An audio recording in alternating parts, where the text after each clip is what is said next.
It has radically transformed the media in a region that lacks many forms of freedom. As Al Jazeera celebrates 20 years of existence, to what extent has the network shaped public opinion? And how is it adapting to rapid changes in the media landscape? This is Inside Story.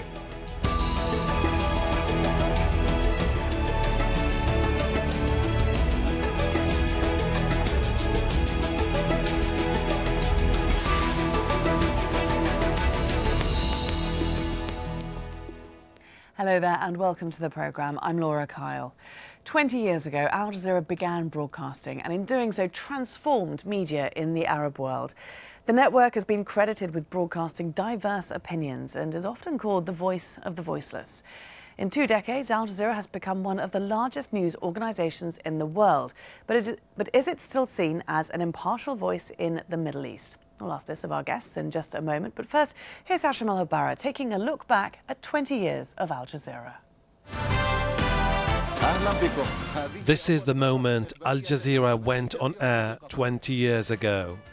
The first Arab news channel soon became the most watched TV outlet in the Middle East and North Africa. Its non-stop coverage of conflicts and uncensored talk shows were unprecedented in a region where government control of the media is widespread. The TV channel's exclusive stories from Afghanistan, Iraq and Africa established its reputation globally. Al Jazeera Arabic has stood with and has been standing with the people, making itself the voice of the voiceless. But Al Jazeera's journey isn't an easy one. Reporters have been killed covering war zones such as Iraq and Syria. Its offices occasionally shut down in many countries. That did little to deter Al Jazeera from covering news stories as they unfolded. In 2010, Al Jazeera was one of the first news channels to cover a mass protest movement spreading across Tunisia.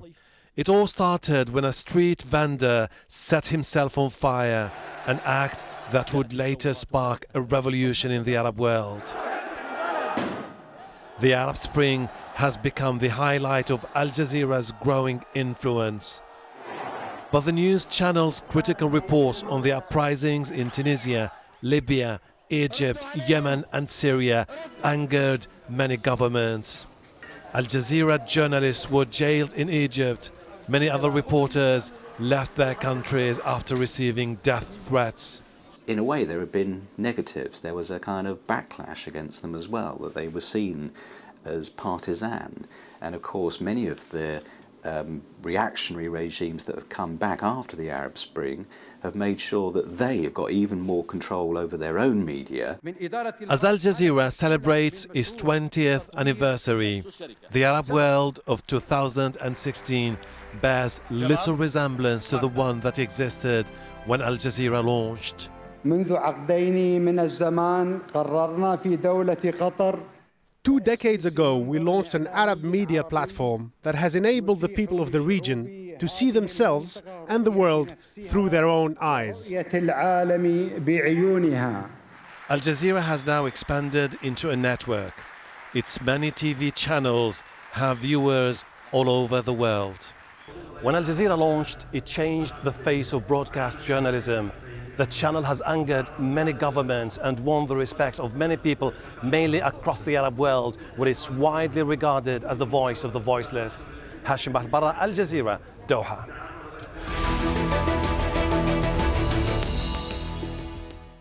Let's now bring in our panel. Here in Doha, we have Mohammed Al-Masri, Associate Professor of Media and Cultural Studies at the Doha Institute for Graduate Studies. Also here in Doha, Rami Khoury, Professor of Politics and Media Studies at the American University of Beirut. And joining us from London, we have Tom Fenton, former Senior Foreign Correspondent for CBS and author of Bad News, The Decline of Reporting, The Business of News and the Danger to Us All. Well, welcome to you all. Rami, let me start with you. Can you give us an idea of what the news landscape was like back in the 1990s in the Middle East and how Al Jazeera revolutionised that? Well, there wasn't really a landscape. It was a one-dimensional process where governments controlled virtually all of the, not just the news, but also the educational material, the civil society activities. Anything you did in the Arab world had to be approved by a Ministry of Information or intelligence, a security agency, and then you could do it in public. So there was just a very flat situation where the governments defined what was allowed in the public sphere. If you wanted something different, you had to go to the international media, BBC or Monte Carlo or other, even some people would turn to Israel in Arabic or in English if they lived around there, or Turkey or some other neighboring station. So it was a very depressing situation, and most of the countries in the Middle East, I would say, the government-controlled news was not complete and honest and thorough. So they would not put on sensitive stories that they thought were sensitive, and therefore citizens felt rather demeaned. Tom, when you were reporting from the Middle East back in those days, give us an idea of what a broadcast sounded like. Were people interested in what they were listening to?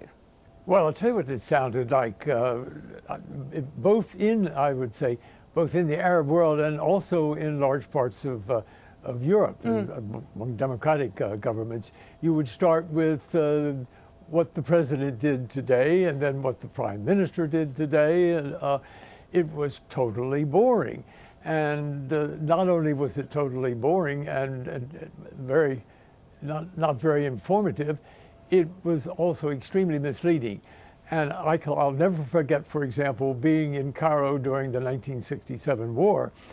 And the media was reporting a crushing defeat of the Israelis at the hands of the Arab armies, and I began to keep a total of the number of planes the government claimed that had been shot down, and by the third day there should have been no Israeli planes up in the air at all. And I wondered, what are these things flying over me? So the Arab broadcast media, among others in those days, really had no credibility with the public at large. Mohammed, what impact then did Al Jazeera have when it launched onto this platform? Well, there were a number of impacts. I mean, we can talk about the technical kind of production impact. So what you had was all these sort of, to quote Tom, the boring outlets, right? Boring production. After Al Jazeera launched, you had this sort of copycat effect. Other Arab television networks were looking on, and they sort of had to step up their game, so to speak. So there was that influence.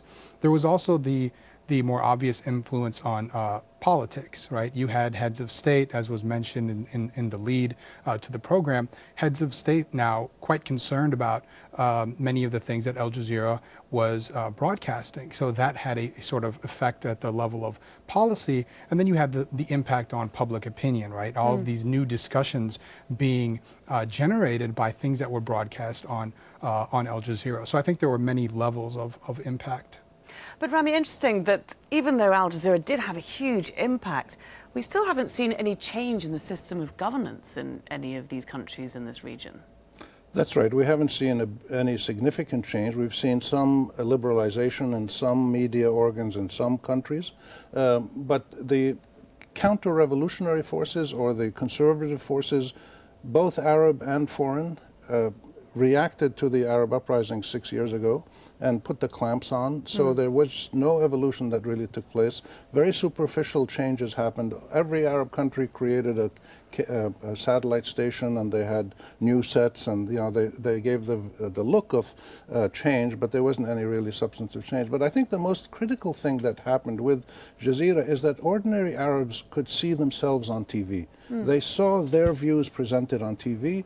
They saw in some of the news and feature reporting, they saw stories about them, not stories about what the leaderships wanted or the foreign governments wanted.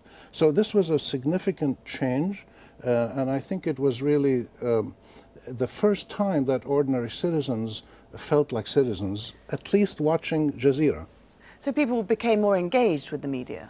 Well, because it was credible. It was, to them, an image of their society as they knew it, with all of the good things and the bad things. But the Jazeera gave a much more comprehensive, integrated view of society. It gave the government view, and it gave the opposition, and it gave foreign views, to the point even where Jazeera covered, for instance, Arab-Israeli wars from both sides.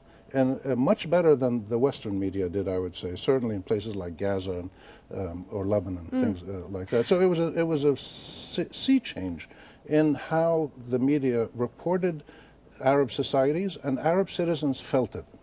Mohammed, are people happy to see both sides of the story, for the spotlight to be shined on perhaps the not so positive aspects of themselves, of their society?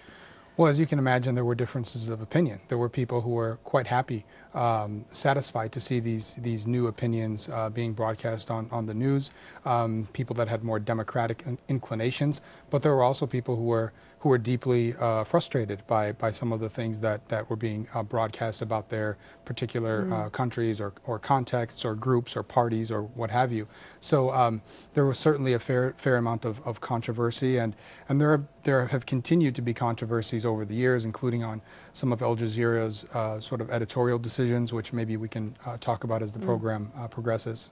Yeah, absolutely. For the moment, Tom, just to bring you back into the discussion, I mean, Al Jazeera Arabic, it really made a global name for itself, didn't it, in the early 2000s during the wars in Afghanistan and Iraq. You covered those wars for the US network CBS. Interested to know how Al Jazeera was viewed. Well, how Al Jazeera was viewed by Americans, or how it was viewed by, in the Arab world? By Americans and by fellow journalists, fellow correspondents out in the field. Right. Well, the big difference, first of all, in the coverage of Al Jazeera, was that Al Jazeera did indeed cover both sides of the war, and that was one of the reasons it was so unpopular, certainly with the American government and eventually with Americans at large. They were not used to having the other side of the story. As strange as that may seem for Western media, which prides itself on being objective, it was American-centric, just as the great virtue of Al Jazeera was that it watched the news and reported the news from a different point of view. It didn't. It covered things that the United States never covered. So I think from the American side, it quickly was seen as as unfriendly, un-American, anti-American. And on the Arab side, I think it was absolutely revolutionary. The most important thing I would say is that it was an education for the Arab public in general. It raised the political awareness, and I think it's not too much to give them credit for it, that Al Jazeera paved the way for the so-called Arab Spring. It created the public awareness that made it receptive to what followed. Mohammed, it's a big statement, and it has been used quite a lot. It's been attributed to Al Jazeera quite a lot, the role that it played in the Arab Spring. Do you think it's a fair representation? Well, I'm a social scientist, and so I'm very cautious about making causal claims, right? About, that Al Jazeera caused the Arab Spring, or to what extent it influenced matters on the ground. I think you can make all kinds of arguments, but ultimately these are kind of empirical questions that have to be measured systematically. But I don't think there's any question that Al Jazeera's coverage generated an awful lot of discussion, and as I mentioned a couple of minutes ago, there's a lot of controversy about the way in which Al Jazeera spoke about the uprising in Egypt, for example, and especially as events in Egypt transpired during the course of 2012 and 2013. There were questions and criticisms of Al Jazeera that perhaps it went too far in siding with one particular faction, the Muslim Brotherhood. And the same criticisms have been leveled against Al Jazeera in context of other uprisings, Syria and Libya, and also coverage of Arabian Gulf countries, including Qatar. Yeah, Rami, it's an interesting point. I mean, not only is the governments of Egypt and these countries levelling these criticisms, we've got to be honest here, some of their own reporters from inside Al Jazeera were saying the same thing, that the coverage was leaning too much towards the Muslim Brotherhood. What's your read on it? Well, the Muslim Brotherhood is maybe one angle. The Arab nationalism is another angle. Anti-Western imperialism, anti-American and British warplanes attacking us and drones attacking us. There was many ways in which Jazeera was seen to be excessively leaning to one side or the other. But the point is, it was exactly reflecting Arab public opinion for the most part. The majority of, and that's why the following for Jazeera during the uprisings was so enormous all across the region. I disagree a bit with Tom. I don't think that Jazeera paved the way for the Arab uprisings. I think it rode the wave of the Arab uprisings and helped amplify the views of ordinary people that were suddenly seen all over the world. And it's true that when Jazeera started covering the Tunisian demonstrations after 3, 4, 5 days when they got to the capital, and then people across the region started to see it, and then everybody else started to cover it. It played a critical role, but it followed the uprisings rather than created them, and it gave a voice to sentiments all across the region that had never been allowed to be expressed on mainstream global television. So I think there's many dimensions to what Jazeera does. And by the way, when broadcasters seem to take an editorial line, this is what all broadcasters do. I mean, I remember CNN during the Gulf War. The CNN and the NBC guys, I remember once watching NBC, and they were riding with the American troops, and they were saying, well, we're with the good guys now. I mean, so this is normal, emotional, political, human behavior in the context of journalism in emotionally charged situations. Tom, would you agree with that? Well, Rami, I would certainly agree that all broadcasters reflect their origins. American broadcasting tends to be American-centric, and American foreign correspondents tend, in general, to follow the lead of their government. However, however much you try to objectivity, you are a creature of your own environment. I do think Al Jazeera played a very, very important role, though, in broadening, in educating Arab public opinion. No, it didn't create the Arab Spring, but I suspect, without any empirical evidence, that it made people more receptive to what began in Tunisia and then spread throughout parts of the Arab world. Mohammed, why did Qatar, this tiny Gulf country, launch Al Jazeera then? I mean, to what extent does it serve Qatar's political interests? Well, I think in terms of the reasons why they established Al Jazeera, for one reason, or for one thing, it was a way for Qatar to sort of put itself on the map. You're talking about a very small country that wants influence, regional influence and global influence, and sort of what better way to do that than to launch this massive international network. Now, in terms of the issue of coverage of Qatar, right? I think that's an empirical question, and what I would like to see is more research on that specific issue, because I think it's a fair question, to be frank. Has Al Jazeera been too lenient, or have they ignored at times possible opportunities to critique the Qatari government, right? I think that's an empirical question, and one of the unfortunate things is that we don't have enough research on that specific issue. And I suppose perhaps more relevant to a global audience is the views it takes in current conflicts now, looking at Syria, looking at Yemen. Rami, what do you think the coverage is like there? Well, I think Jazeera generally, in Arabic and then in English, has done a very good job of basically covering breaking news and spot news. They're everywhere, all over the world. It's amazing how quickly a Jazeera report comes live from someplace in Asia or Africa or South America. They cover all the conflicts in the Middle East, except when they're forbidden by the governments, which happens sometimes. And they have the usual strengths and weaknesses. They're emotionally involved like everybody else is. But I would say that the most important thing about Jazeera is that it does give more comprehensive coverage than I think the global media used to do. They just cover the Middle East more in depth, and you get a greater variety of views, even on Arab-Israeli stuff, let alone Yemen or Syria. And on Syria, they were, with the opposition. In Yemen, Jazeera has moved closer to the Saudi government recently. So this is normal. Broadcasters do this as long as they don't exaggerate it too much. I think we should just keep hoping that they keep moving in the professional way that they have. Because you do have to keep your viewers, and you have to assume that your viewers know and understand what they're watching. Right, and the difference now with Jazeera as opposed to 20, 30 years ago when it wasn't there is that viewers have alternative sources of news on their watches and on their phones, let alone on their computers, so people can find out the truth. Well, that's an interesting point, and that brings me on to the next segment, which is the future of Al Jazeera, because at the anniversary celebrations on Tuesday, Al Jazeera managers offered a glimpse into what the network's future looked like, and here's what its chairman had to say. There will be 2 new websites, one in Mandarin and one in Malay, to address millions of people in Malaysia and Indonesia.